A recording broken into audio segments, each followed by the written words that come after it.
Ijoollee Harabiyyaa dhuftan waan kana dhageeffadhaa. Keessaanuu Suudi Arabiyaa keessaanuu jechuudha. Jalqaba irratti bishaan danfifattee lafa keettee itti deebitee hin dhugine.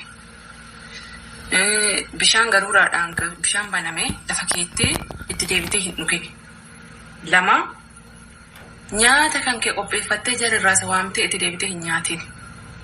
Miknaatum ijoollee baay'ee bishaan amma fakkeenyaaf atirraa dhuftee lafa keettaa qorichas adanaasisu argitanii qorichas adanaasisu ofiis hin beeksifne ta'e sa'aatii 1 sa'aatii 2 akkasii keessa buusanii fi akkasitti gudeetu jiranii jechuudha. Akkasitti maallaqa gurgurachuu jiranii jechuudha. Suudiin akka duraaniitii miti bal'aatee jirti. Biyya Arabaa kamuu yoo jiraattanii ijoolleen biyya Arabaa kamuu jiraadha.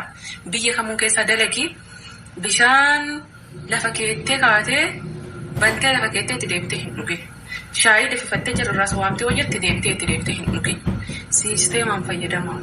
Ijoolleen keenya baay'inaan gudeedamu jiranii waa haalaan taane keessa jiranii ajjeefamu jiranii of sollaalchisanii yookiin immoo kiniinii si ajjeesu fa'a. Kiniinii si ajjeesu fa'a keessa si buusanii ati kiniinii si eegaa liqimsitee booda lubbuu santee nafta jechuudha. Bishaan kun banamuu fi banamuu dhabuu isaa itti baas. Kan jarri fayyadamu fayyadame. Waan jarri fayyadamtu waan qophasii kenna hin fayyadame. Dhugaa ijoolleen keenya gudeedamu jiranii isa maallaqa gurguratanii yoo barbaadanii ijoolleen tokko jechuudha yeroo lafa ol ka'an argama. Goda madaamii keessatti waan kana akka hin raawwanne of eeggannoo gochuu qabdan. Obboleettiin keenya tokko dhaamsa bareedaa nu dabarsite. Dhugaa dubbachuu fi waan akkanaa kun yeroo baay'ee ijoollee baay'ee argee ijoollee baay'eetti himataa jechuudha. Waan akkanaa kana bishaan keessan yeroo dhugdanii haayilaandiidhaan isaa ta'u qicatanii isaa dhugdanii deebitanii yoo irraa hafe bishaan san immoo deebitanii dhugaadha wanni kun. Akkasuma nyaata keessanillee gizee irraa nyaattanii kaatan itti deebitanii nyaatina. Dhugaa rabbii jechuudha. Jechuun manni gaariin fi badaa jira waan ta'eef mana badaa taanaan niitiin ati bira teechusi qabde taanaan keessattuu abadan waan fe'ee maan taa'etti deebitanii bishaan dhugnaa shaayii daffastanii akkuma shindattuun dhugnaa itti deebitanii irraas yaaman taanaan gannaqii kabraa daffadhu sii galee akkasuma feermuuzii keessaa hin dhugnaa. Feermuuzii isaanii kisee deebi'eefaa keessaa yeroo jalaa deebi'isan hin dhuginaa. Ijoollee baay'eedha kan akka itti matan keessattuu gisee jalaa deebi'ellee waa itti godhanii deebisuudhaan akka ati qicattee dhugduuf. Kanaaf ijoollee keenya of eeggannoo godhaa. Ashamaa akkam jirtu hordoftoota koo nagaa keessanii ani nagaa kooti galata waaqayyoo siinlee baga nagaa taatan baga jiraattan siin jechaa hordoftoota koo egaa ka hordoftoota kiyya warroonni mana kiyyaaf haarawaa taatan immoo sabiskiraaybii gochuudhaan maamila keenya godhaa laayik sheeris nu gochuun dagatinaa isin jedha. Nu jajjabeessaa egaa akkuma obboleettiin keenyas nuun jette anillee dhaamsa gorsa irratti xiqqoo isinii qaba. Dhaamsa isinii qabu yeroo kamiyyuu. Kanaaf anillee dhaamsan xiqqoo isinii qabu obboloota koo gola namaa keessa jirtanii keessattuu manni sun sirriitti si qabe taanaan madaamni sun sirriitti si qabde taanaan adaraa kee of eeggannoo guddaa godhaa. Dhuguma ijoollee akkasitti gudeedan baay'eedha. Ijoolleen himatan baay'eetu jira. Nu danazazii jechee ijoollee biyya akka hin galle kan taasisantu jira qorichatti godhanii kanuma damoosallee hin gaafachiisne jireedhaan. Dhugaa rabbii baay'een nagayeewwan akkanaa kana jechuudha. Kanaaf mucayyoon takkaallee himattee jirti waa'ee bishaanii kanarratti sirriitti himattee jirti jechuudha. Garuu mucayyoo sun jala baatee jirti akka namni ishii gooteen jala baatee jirti jechuudha. Kanaaf of eeggannoo godhaa. Manni keessan gaarii ta'uu baannaan sirriitti of eeggadhaa. Garuu gaarii taanaan ta waaqayyo sodaattu taanaan homaa miti. Waaqayyotu nama eega garuu waaqayyo biratti illee abbaan of eeguu qaba. Siinii galee waaqayyoon nama haa tiksu kan waaqayyotti caalaa waa hundumaayyuu haa ta'uti garuu atillee cinaadhaan of eegi. Manni sun gaarii ta'uu baannaan of eeggannoo cimaa godhi. Ilmi namaa addunyaa kanarratti akka waan lubbuu teessitti uume si ajjeesuudhaaf si waan dabasitti yaaduudhaaf halkanii guyyaa tattaafata waan ta'eef. Kanaaf of eeggannoo godhaa isin jedha. Akkuma obboleettiin keenya jette ijoollee baay'eedha kan qarshiitti gurgurachaa jiran. Sababa gudee kanaa godhanii gudeedhaan ijoollee keenya gurgurachaa jiran. Dhugaa rabbi ijoollee keenya akkasitti gurgurachaa jiran qarshiitti jechuudha qaama isaanii.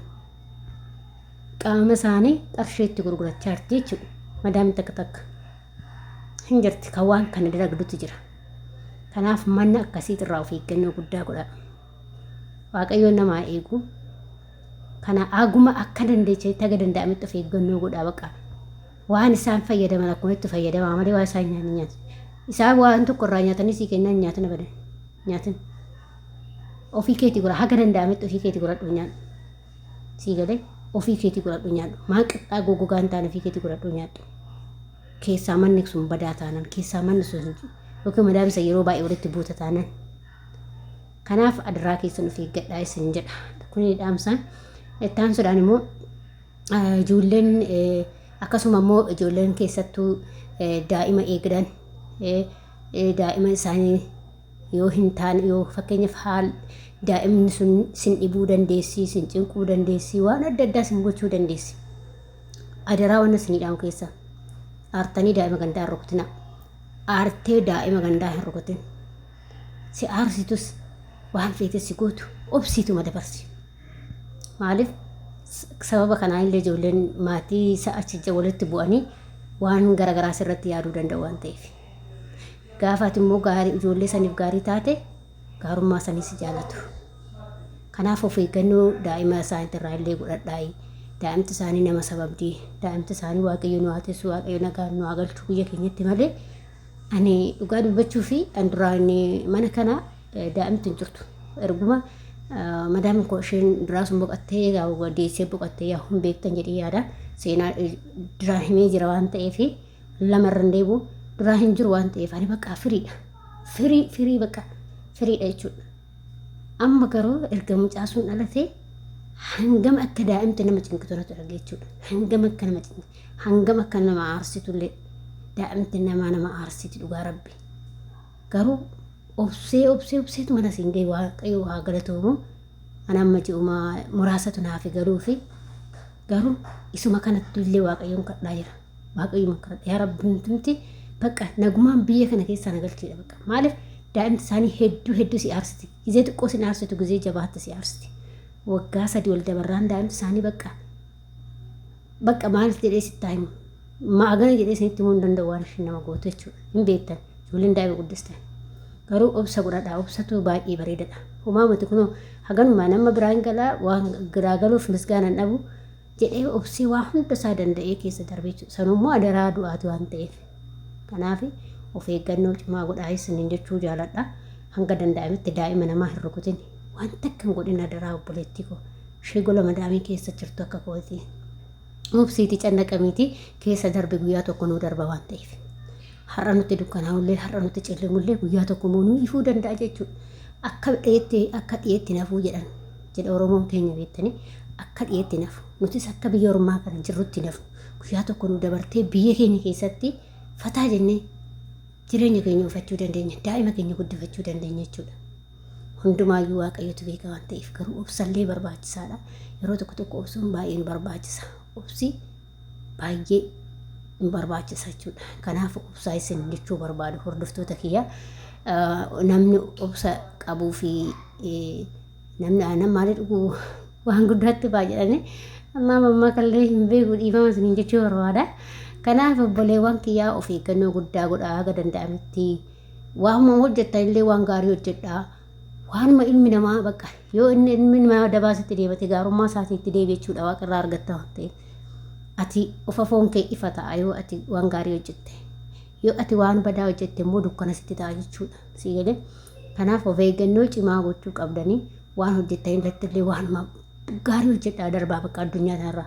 waan gaarii hojjette waaqayyo biratti illee jaalatamta nama biratti illee jaalatamta jechuudha amma isaaniif miti bar namoonni tokko waan isaanii akkana jedhu isaaniif hin hojjetin hojjedhu maamati isaas sitti dabalantu ittiin dabin jarri kun yoo sitti dabeeyyuu ati ittiin dabin sababni isaas waaqarraa argatta waan ta'eef kanaaf obboleewwan kooyi of eeggannoo godhaa waan isin gorsa isinii dabarse kana gorsi baatee farreetti fe'amu dubbiin baatee farreetti fe'an jedhe oromoon gorsi baatee faayidaa hin qabu kama xiqquma haasaan kana keessa jechoota lama yoo qabatantu bareedadha galatooma isin jedha nagaa ta'a fayyaa ta'a akkasuma warri mana kanaaf haaraa taata sabskraabii gochuun laayikii gochuudhaan sheerii gochuun jajjabeessaa galatooma alfaadha yaada fi qeeqoo qabaattan koomentii irratti barreessuun dagatinaa isin jaadhu isin kabajaa hanga viidiyoo biraatii walitti deemnutti viidiyoo kanaan turtii gaarii isin jedha obboleeta koo baay'ee.